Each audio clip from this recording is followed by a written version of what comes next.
Head of State certainly touched on a number of matters today, which are major talking points throughout the nation. We are now joined by local economist and managing director at Twilight Capital Consulting, Mally Likukela, to discuss some of the points raised at that very important press briefing at State House today. Good evening, Mally, and thank you so much for joining us in the studio tonight. Well, our first question, obviously, in calling for today's announcement, President Gengob alluded to, and I will quote, an increased level of distrust towards political leaders the world over, saying that the only way to restore such trust is for leaders to basically remain transparent. Now, in your assessment, your own assessment as the economist, did the president's statement today achieve that level of transparency that is needed, and especially for our citizens to take comfort in the state of the nation at the moment? Yes, transparency is not only good for governance and political sphere, but also very good for economy and business.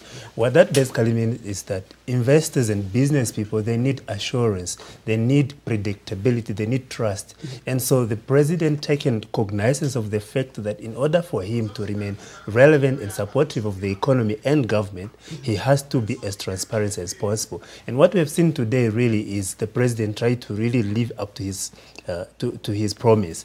And so from what we gathered today from the speech is that you find that the speech was made timely. Yeah. The scope of the issues covered were quite broad and very relevant, and as well as the details. He tried to provide as much detail as possible. So that really suffices. Yeah. Well, now, does your in your professional analysis, does it support the president's view that the Namibian economy today has, and I quote the president again, has borne the brunt of the downturn and is in fact on the recovery path?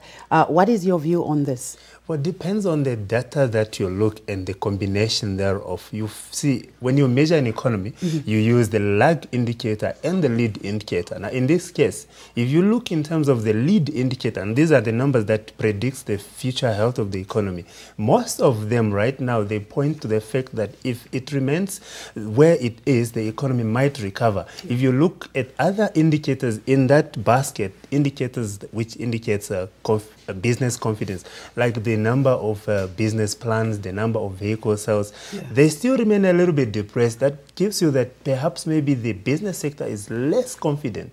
But if you combine these indicators together with the lag indicators like the inflation, one can get a sense that maybe we have gone through the worst. So, yes, the president could be right in that sense. Yeah, so basically what we're saying is the worst could be over at the moment. Yes.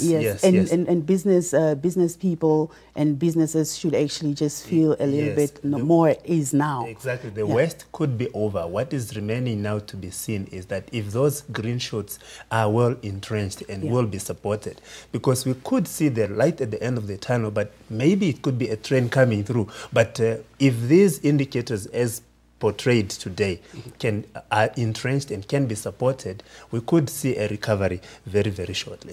We are also, Mally, we are also reassured that the Ministry of Finance is to settle all outstanding invoices owed to service providers, and this should happen, or this will happen, by the end of next month, August. What do we credit this change of fortunes to, and is this likely to perhaps be the end of this situation where service providers and the service providers to government, that is, can now rest assured again that they are in safe hands? Really, how do we assure them of the fact of the fact that the president is indeed correct? Yes, indeed. I think government have had enough time to balance their books, and I mean to really do the double checks of the budget and make sure that there is available funds for that. And so I think that if this continues, yes, we could see the end of the backlog in invoices, because we have seen government have already gotten some funding,